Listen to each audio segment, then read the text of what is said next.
Lafayette Barnes, welcome to the show. Thank you, Denise. You look lovely as always. Well, thank you, thank you. And so, you've often talked about this, and we're happy that you would be with us for this 56th anniversary because this is what I was doing when we met, and I just want to kind of get your impressions that we could talk about publicly about about just life with a newspaper publisher, but also of the Washington Informer and of my dad. Well, first of all, let me congratulate you, Denise, as the publisher extraordinaire for the Washington Informer, and certainly I want to recognize your dad, Dr. Calvin Rolark, and Wilhelmina J. Rolark for their vision and their hard work in establishing the paper 56 years ago. I'm so proud to know that not only did I marry a beautiful Black woman, but also a Black woman who happens to be a dedicated journalist and an even more dedicated publisher.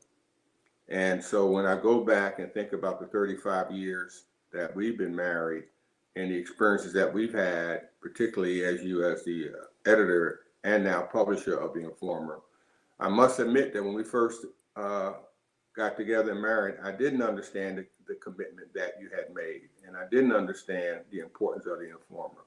But I guess what? It didn't take long when I realized that Denise was working 15, 18-hour days jobs. I would complain to her about why is she on Martin Luther King Avenue at 2:00 in the morning with her staff working on the paper. And I stepped back and I looked at the importance of the newspaper, not only to her family, but to all of the people in the community that depend on hearing about the positive news in the African American community, not only here, but also in Africa and other places. So, I must say, Denise, that, the experience of being married to you and now to the newspaper and our children, Lafayette and Desmond, I'm just so proud of the work that you've been doing. Whether you've covered stories about the Million Man March, which is certainly a very important event, or whether you talked about concerned Black men, or whether you talked about the protests for equality in the District of Columbia. I remember very well when we all were arrested, not you, fortunately, but in front of the Senate Dirksen building, protesting for voting rights, taxation without representation here in the District of Columbia. And the Washington Informer was right there, wrote the story. I can think about the social sites that are in the Informer, how important that is to the community. And our skiers column. So there's just so much that you offer to not only your family, but to this community. And Denise, I just want to thank you and let you know how proud we are of you as the leader. Once you said, when your father died, you said, wow, that you would never be able to fill his shoes. But Denise, you put his shoes up on the shelf. You bought some new tennis shoes, and you've been running with the Informer ever since. And so, Well, I want to. You're moving us forward. So thank you for that work. Thank you. And you talked about our children, and it's amazing that even with all that hard work and arrests and everything else that was going on, we were able to produce two sons that we're both very proud of, and who are also now part of the Washington Informer team. We have Lafayette Barnes, who is, publisher of W.I. Bridge, the baby that we gave birth to, not him, but the newspaper, about 5 years ago, and Desmond D.B. Bantino, artist extraordinaire, who I'm so proud, wrote or what is the word, put together or whatever our produced, thank you, Sherry, our Win TV theme song that I love because it always gets me going, and did the music for the slideshow that we did. It's nothing like having these talented young people in your life. So welcome, Lafayette, and welcome, Desmond. Thank you. So I'm gonna start with Desmond because Lafayette, you got a whole segment right after this. So I'm gonna let Desmond talk for a minute because, you've pursued a career in music, but yet you still find time to do some work for your mom. Talk about that.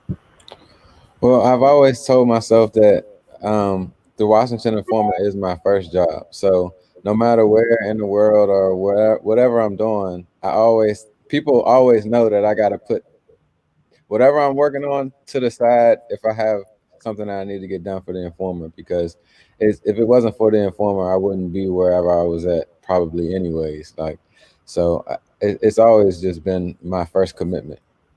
We had a funny story. We told a funny story yesterday, or Desmond told me a funny story, Lafayette, and the viewers out there about we called it delivering papers while black.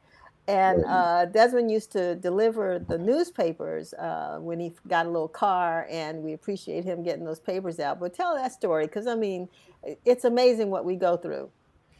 Well, before I got my car, I was definitely driving I think the U-Haul truck. We were picking up U-Haul trucks and dropping them off after the route.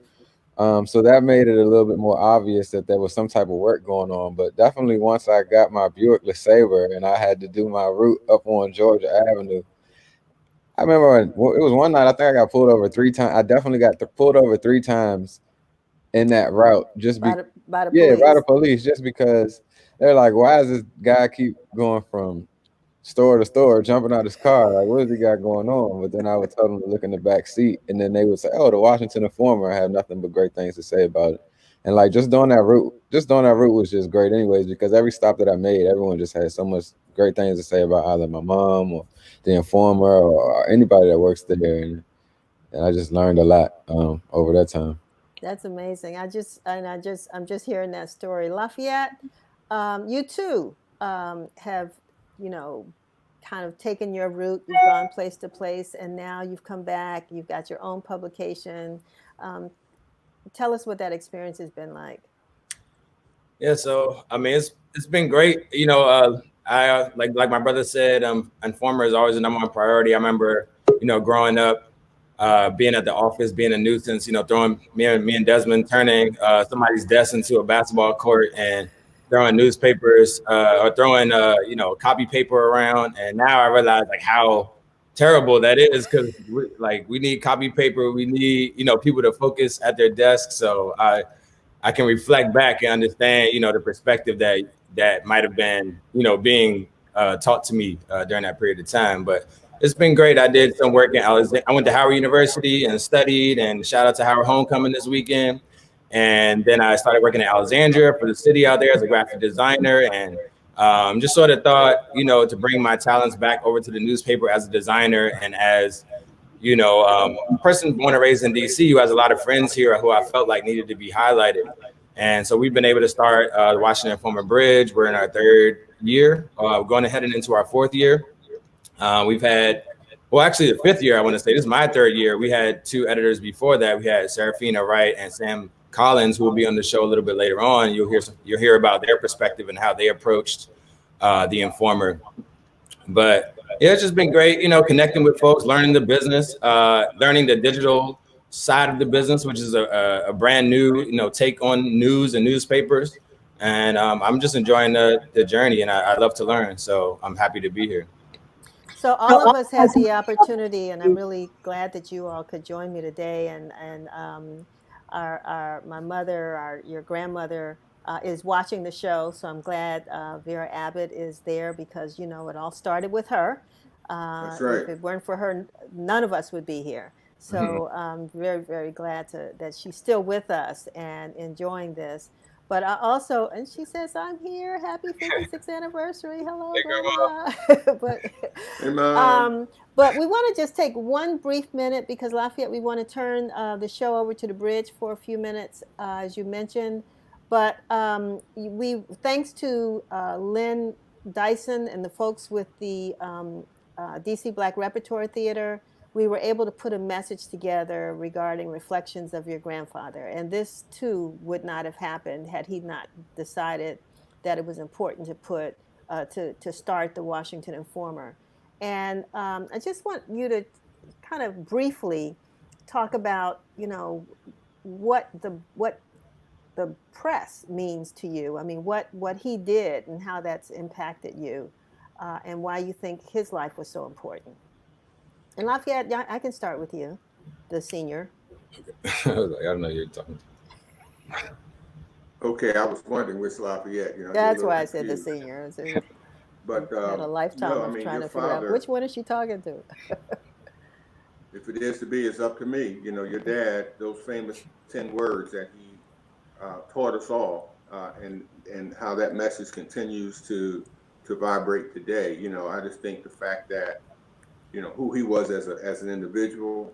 He cared about black people, but he cared about all people. He'd give you hell in public, but he really would help you in the background. So he was a full man, and I appreciated everything that he taught me as your husband and as his son-in-law. And I just couldn't have asked for a better man to model after and to help me to raise this beautiful family now and to continue the Rolark legacy.